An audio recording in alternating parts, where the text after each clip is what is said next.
So what you relied on is being at the right place when you said you were gonna be. I'll get that. Suzanne's mom calls Gina's parents. Hello? Michael, hey, they're not home yet. Where are they? Well, I'm getting a little bit worried. I haven't heard from Suzanne.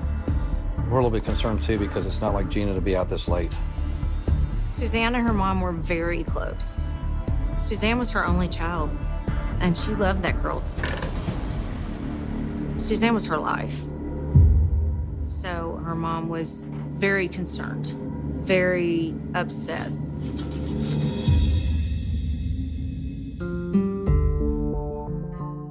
Suzanne was a ray of sunshine. We had fun at school. She went to church with us at First Baptist.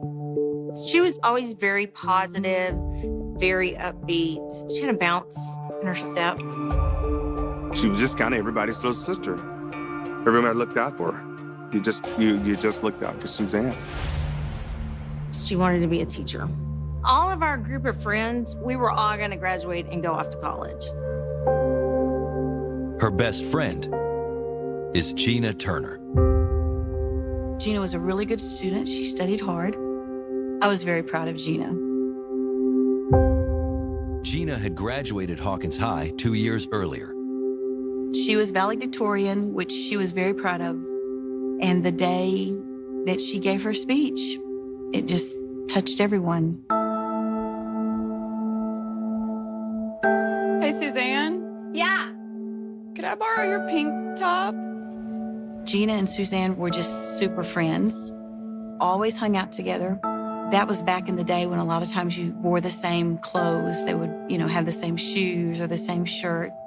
They were just super good. East Texas girls.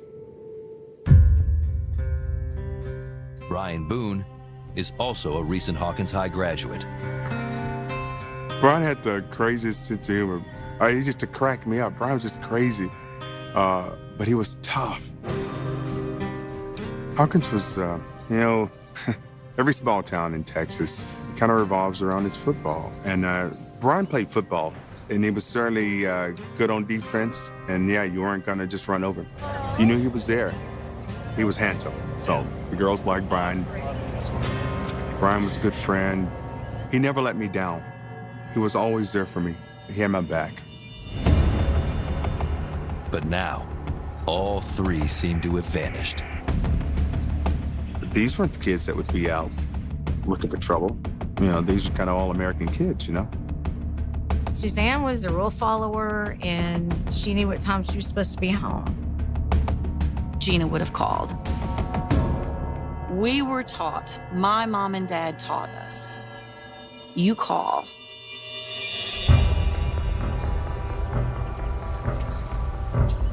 Gina did not come home the next day.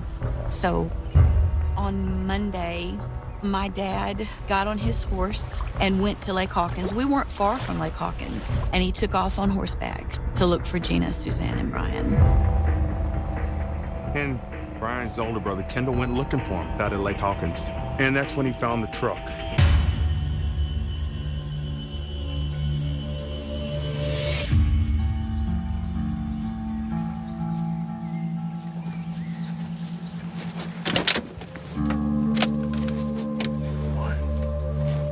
And that's when he found the purses and the keys in the car.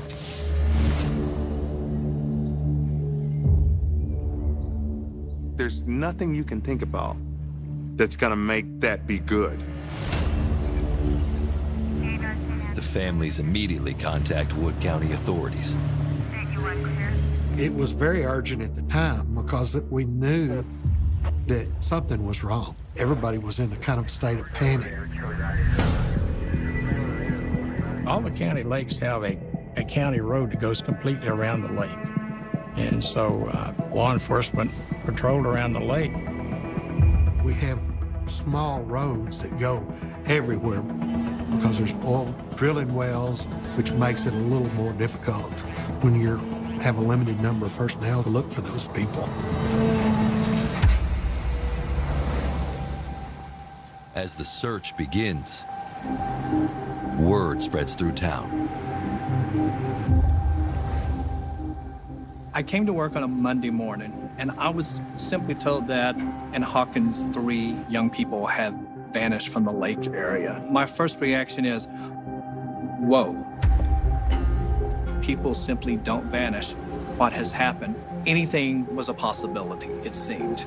That they were, in fact, abducted, that maybe they got in a vehicle voluntarily with somebody.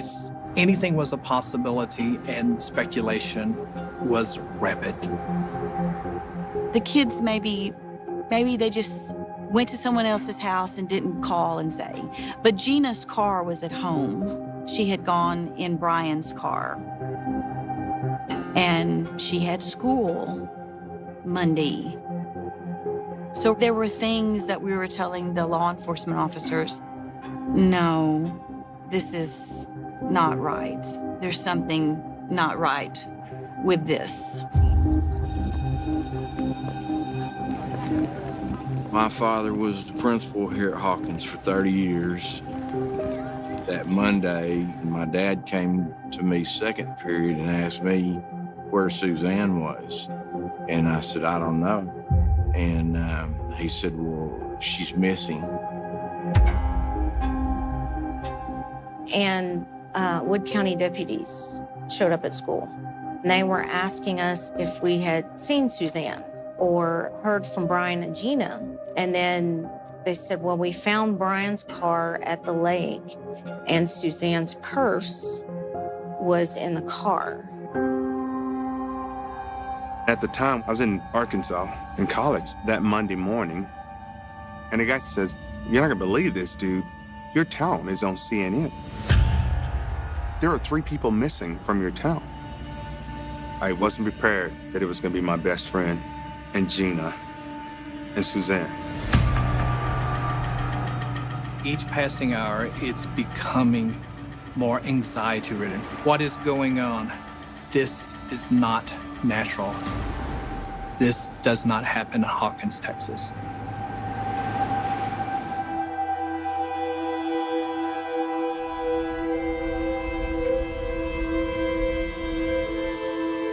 Then, at 12:45 p.m. Monday afternoon,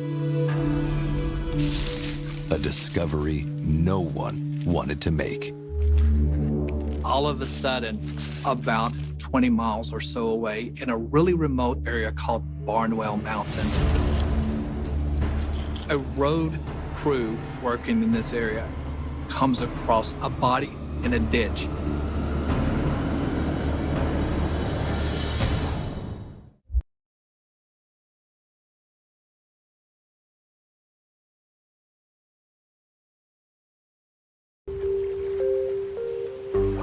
We find Hawkins, Texas, in a growing state of panic. 3 of their brightest young people, 18-year-old Suzanne Harrison, 19-year-old Brian Boone, 20-year-old Gina Turner, are missing. And then this road crew sort of randomly comes by, and they find the body in the ditch. And, of course, they called law enforcement in Upshur County. 6-3 to dispatch. I found a body. Go ahead and start the crime scene unit. She had suffered a horrendous beating. She was partially naked, and her panties were left around her throat, which at least seemed to suggest from the beginning that she had been sexually assaulted. Authorities processed the scene, a park area at Barnwell Mountain, 15 miles northeast of Lake Hawkins. The clothing matches that worn by Suzanne Harrison. You cordon that area off, and then we search that area just grid by grid. The quicker you can get to it, the more evidence you're going to be able to find. One unsettling detail: a second set of women's shorts and underwear, presumed to be Gina Turner's, found near the body. Investigators believe this body is Suzanne's, but they need to be sure. Suzanne Harrison was wearing a watch. they had asked an aunt, would you be able to identify this watch that we have found on this body? And the aunt knew immediately that was Suzanne Harrison, because the aunt had the same watch, the exact same watch.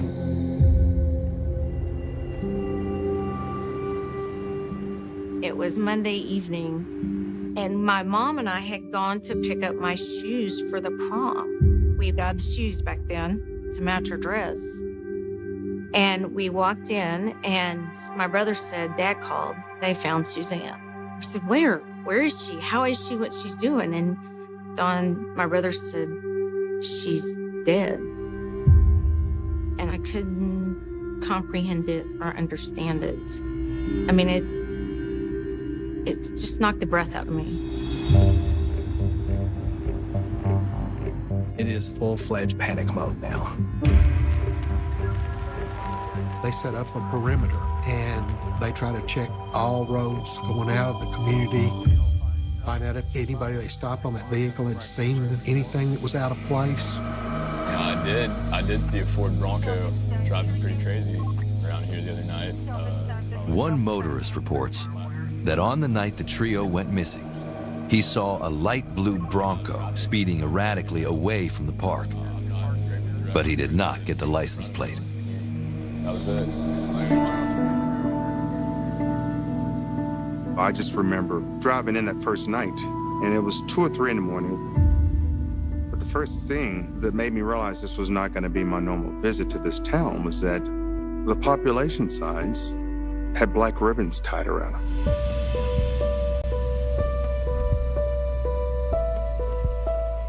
Hawkins lost its innocence that day. We were a community that felt like that we were in a bubble and that nothing could ever happen like that here. And we had to face the fact that it did. Crimes were supposed to happen in Dallas and Houston, not in Hawkins.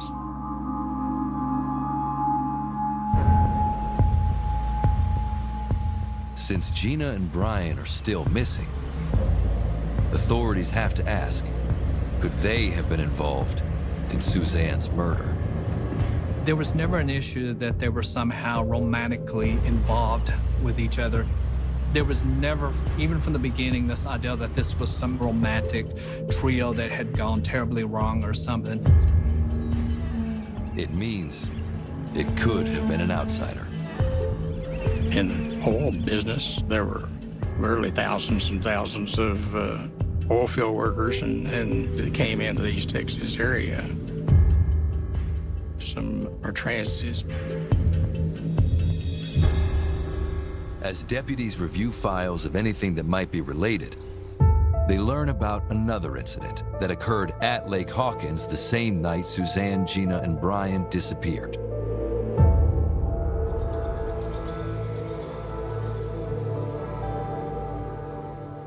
My boyfriend, my would-be husband, Clifton, we were just listening to music, just hanging out at the lake like people do.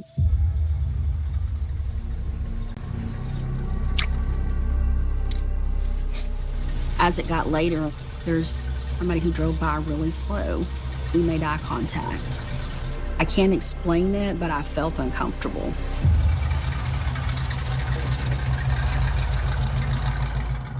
He obviously was interested in what we were doing. I was frightened. I was scared.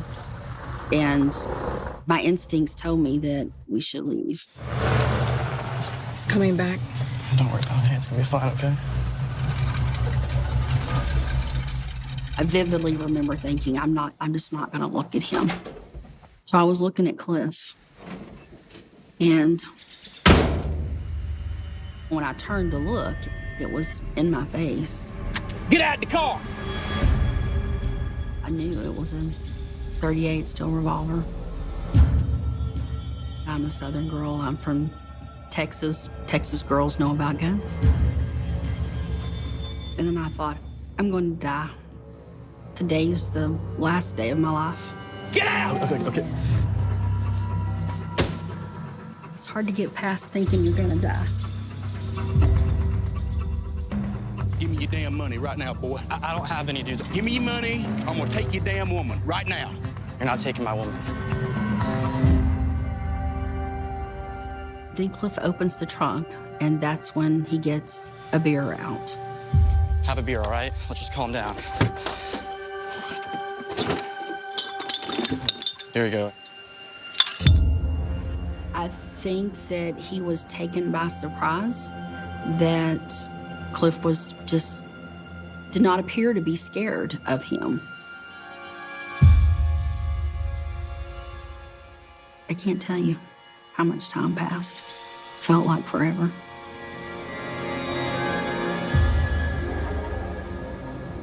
At some point, the guy put the gun in his waistband. And Cliff mentions that we're going to leave. Look, her dad's gonna come looking for her, so we're gonna cruise, dude.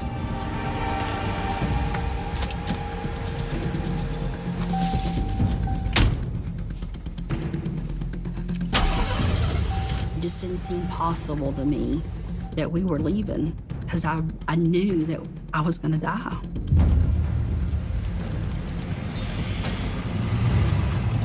Yeah. Cliff told me, he said, get the license plate number. That guy's gonna kill somebody tonight.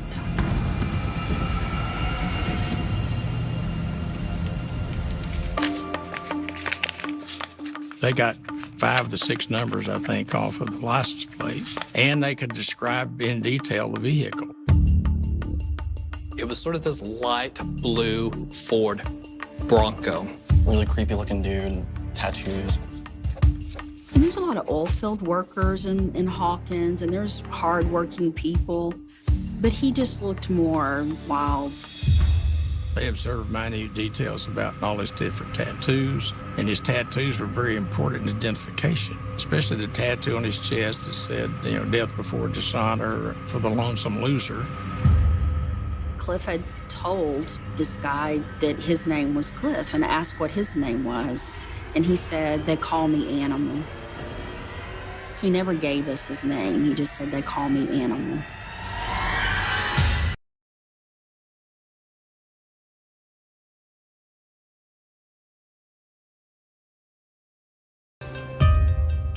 It has been 1 day since Suzanne Harrison was found slain. Gina Turner and Brian Boone are still missing. Now police have a description and a partial license plate for a man who might be connected. They were able to run a license plate and vehicle description, and they found that the license plate with those 5 numbers was registered to a Ford Bronco, registered to Mrs. McFadden in Ore City, Texas. They sent somebody to the address, but they did not find anyone there. They had an APB out, and every law enforcement officer in this part of the world was looking for that vehicle.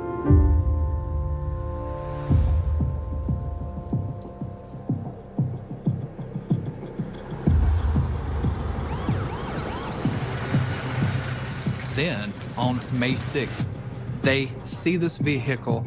They stop the driver. Driver, let me see your hands. Put your hands up. Step out of the vehicle. Keep your hands where I can see them. Lift the front of your shirt up and turn around. And when they got him out, they saw the tattoo that said, death before dishonor for the lonesome loser. His nickname was Animal. His name was Jerry McFadden. Help you up. Stand up. At that point in time, they weren't sure this was a murder suspect. But they sure knew they had him for a robbery case. I ain't done nothing wrong, boy. Nothing.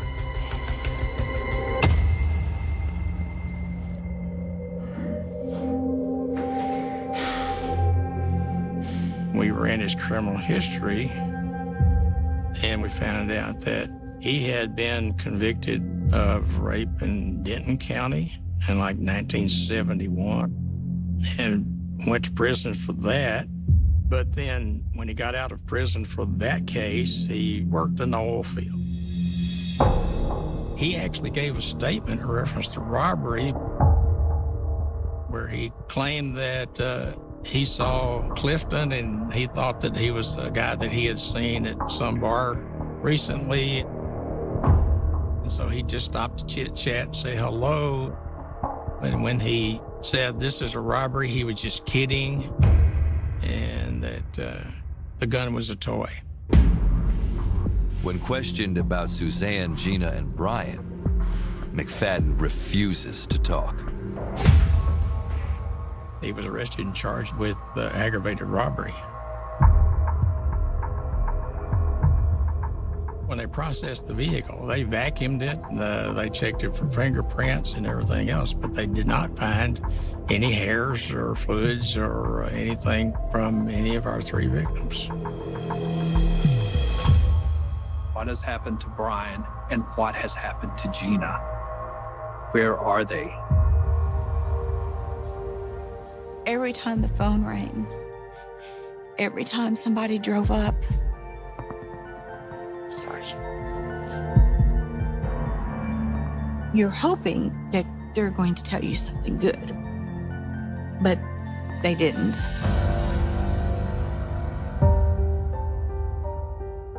In the meantime, Suzanne's family is planning a funeral, and we still didn't know about Gina and Brian.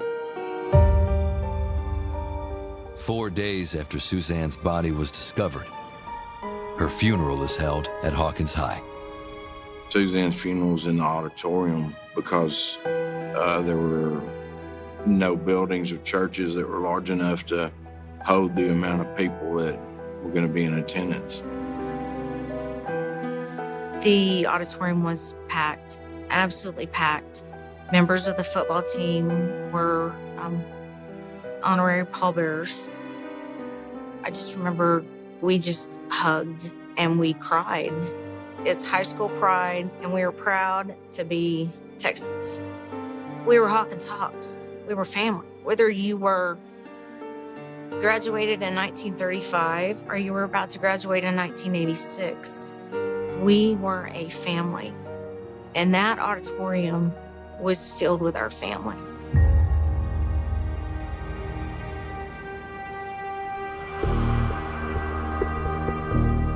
After the funeral, everyone gets right back to work looking for Gina and Brian. Law enforcement organized searches, and people were invited to participate. They were searching at the lake, places all over Wood County. It was on the news every night. Men would finish their jobs for the day and they would go out and join search teams. You have to remember that this is a very rural area of East Texas. Tons of forests are all around. So when you're searching this area, you're thrashing through brush. You're sometimes walking in swampy areas, snaky areas. The whole town helped in some way. If they just said, we're going to pray for y'all today, they did that. We're just a little Hawkins, a little East Texas town. And when your neighbor's in trouble, neighbors come and help. We were horrified about Suzanne, but we were hoping maybe Brian and Gina were still alive. That was the hope the whole week that they were missing. They're still alive. They're still alive.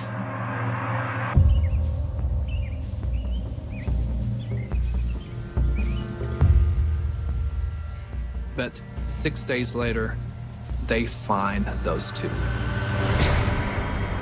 Their bodies have been dumped in a ditch. They have been shot to death. Any hope, any small lingering hope that somehow they have evaded harm is gone. Everybody has to accept the fact now that there has been a triple murder and things will never be the same again. They were found together in a ditch along the road from Barnwell Mountain. And it's a ditch that leads to Ore City. And in fact, it's very close to Ore City. And this is a town that Jerry McFadden was living in. The route was directly on the path between Barnwell Mountain and his house. Despite the proximity to McFadden's home,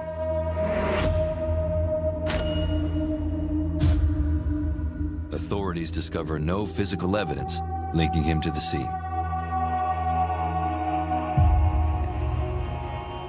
I remember going through a gamut of emotions after they had found them, after we knew that they had been killed. You go through everything from denial to being angry to, you know, everything. My dad is a farmer, and he's always had horses, always. And he came home on that horse that day and put that horse up. And he did not ride a horse for 8.5 years.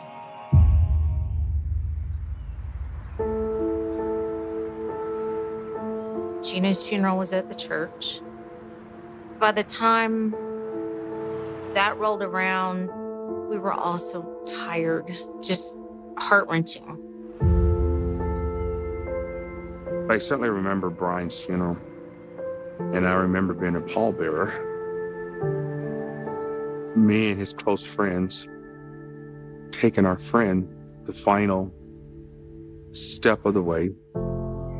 Couldn't stop crying, because I don't think I'd cried up to then, because I'd really held out hope. You get through the funerals and you try to get on with life, but then you want the man who did this to be punished. Forensics examiners compared DNA found on Suzanne Harrison's body to that extracted McFadden's hair sample. They were able to get DNA from McFadden off of the samples from Suzanne Harrison. That DNA connects McFadden to Suzanne's murder. But due to decomposition and the bodies being outside for 6 days, no evidence links him to Gina Turner or Brian Boone. Prosecutors decide to charge Jerry McFadden with capital murder in the death of Suzanne Harrison and keep him in custody until trial.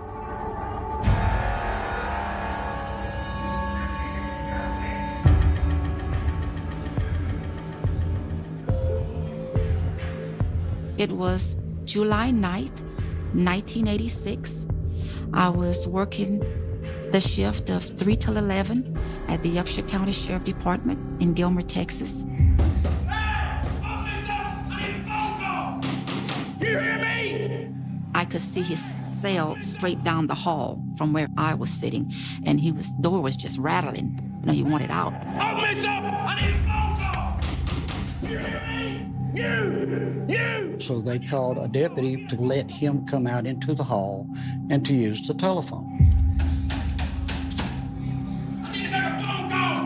No weapons were allowed inside the jail area. So when the deputy came up, he locked his gun.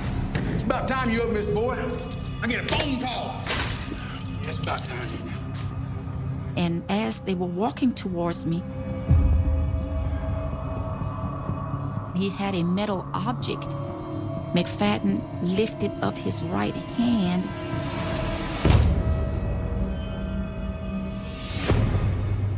I just said, oh my God. I was terrified. I was really terrified. You're gonna help me drag him in that cell right now. Come on.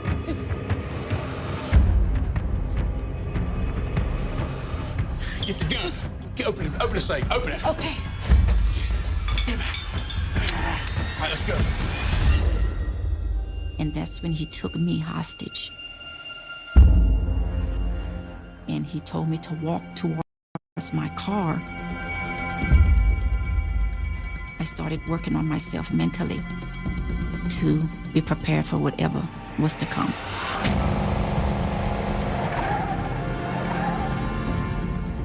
He was driving very erratic, very reckless. I was trying to make him just calm down. So I started calling him Jerry. I said, Jerry, I understand. I understand. Just take it easy, okay, Jerry? Everything's gonna be okay. I did not do this. I understand.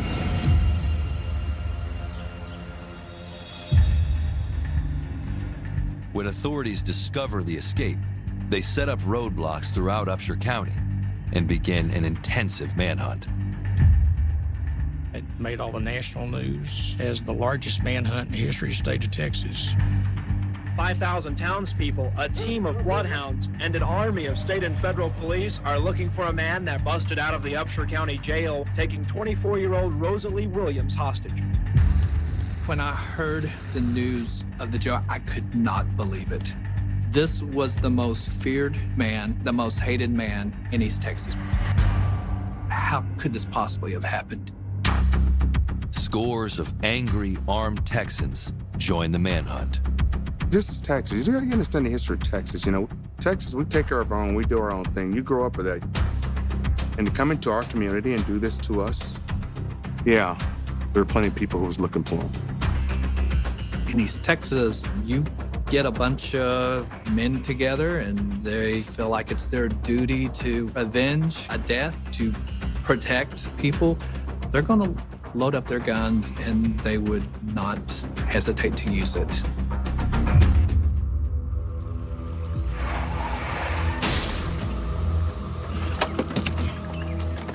As he was driving, he ran off the road and straight into a tree.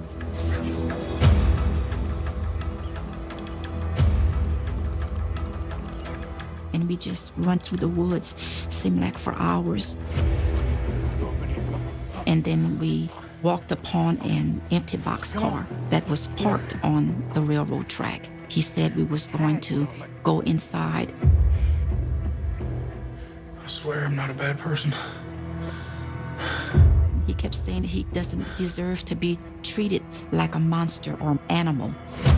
He said, my nickname is Animal, but I'm not an animal.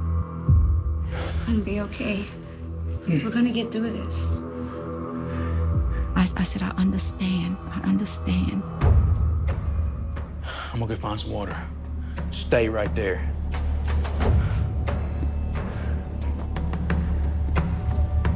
Rosalie's level-headed approach works, and McFadden eventually trusts her enough to leave her alone.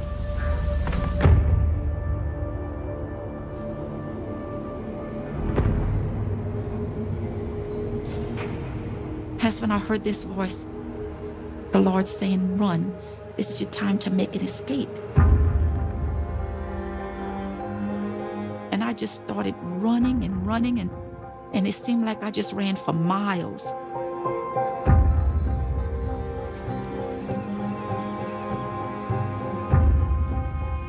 And I ran upon this house, and I just pushed myself onto the door. And I just fell. I can remember him so clearly. He said, don't cry, don't cry. I just saw you on TV. Don't cry. This was about 6:30, and I picked the phone up, one of our local citizens, and he said, we got her. I said, we got what? And he said, that lady that was on TV, the jailer, we've got her at our house. I can't even tell you the thankfulness that came over me and for her. I mean, it's even to this day. Rosalie Williams is safe, but Jerry McFadden is still out there. He couldn't get out of there because all the roadblocks, all the radio traffic, all the helicopter traffic, different SWAT teams were looking real close around that area to find him. They look at any kind of property whatsoever that he might have taken shelter in. Then a search team approaches one house that's mostly dark. It is an abandoned house. And somebody sort of notices this shadow move, there's somebody in this house.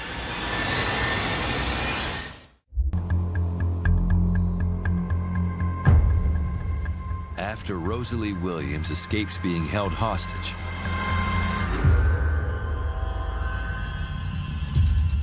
authorities descend upon an abandoned house where Jerry McFadden might be hiding. I asked Collin County, said, I want to get a couple of these SWAT teams out here to go back north and break into the building.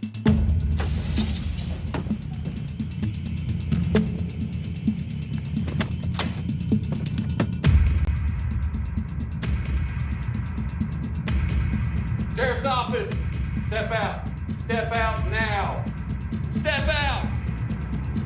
Put the gun down. Drop the gun. Put the gun down. Drop the gun now. Put the gun down. Drop it. Drop the gun. They told him throw the gun down, and he did. And he looked pretty beat up too. So he was probably ready to go back to jail. We were happy to help him get there. About 50 law enforcement agencies assisted in the intensive search in and around Big Sandy. It was 6 members of the Collin County Sheriff's Office that made the arrest, and a big crowd of local townspeople applauded their efforts.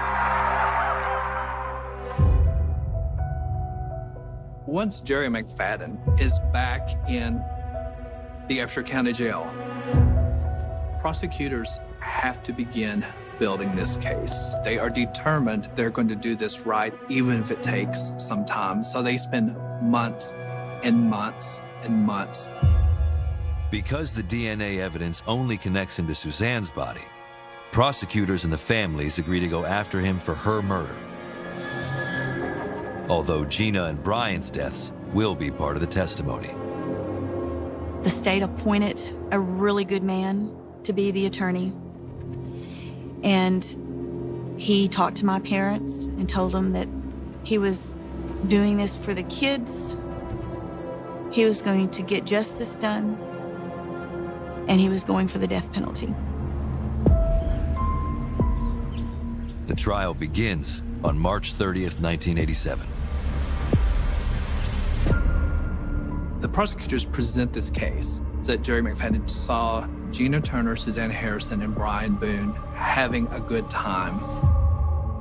There appears to be nobody else around. Prosecutors say he thinks to himself, this is likely going to be an easy score. He's a big man, he's got a gun. The sequence of what happens next is a little sketchy. Somehow, he gets them to the park by Barnwell Mountain, where he rapes and strangles Suzanne. He takes her to this really remote kind of roadside place. And even if Suzanne Harrison had screamed as loud as she could, nobody's going to hear her. Perhaps Gina and Brian are bound and held nearby.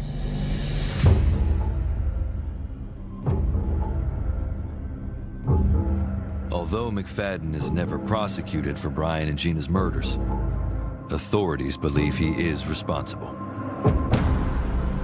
He never said anything, never talked, never opened his mouth. His attorney even told me he never opened the whole time he defended him.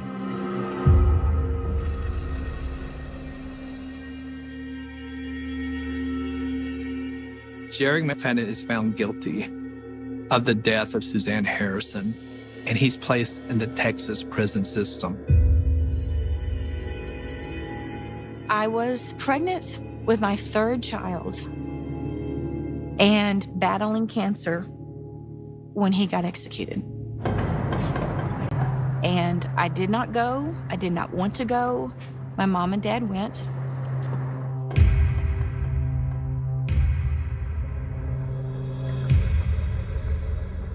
It was October the 14th, 1999, 6 o'clock at night. All that was over, he'll never hurt anybody else. Why should he get to live? You don't get that privilege anymore. You took that privilege away from 3 really good kids. And you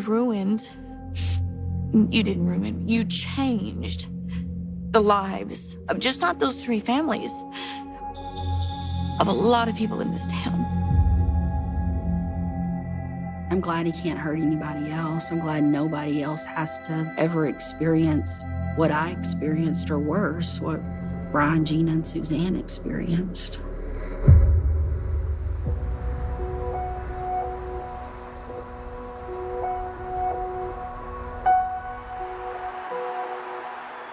Most people in Texas will tell you, you mark time in a small town by the sports, by the seasons.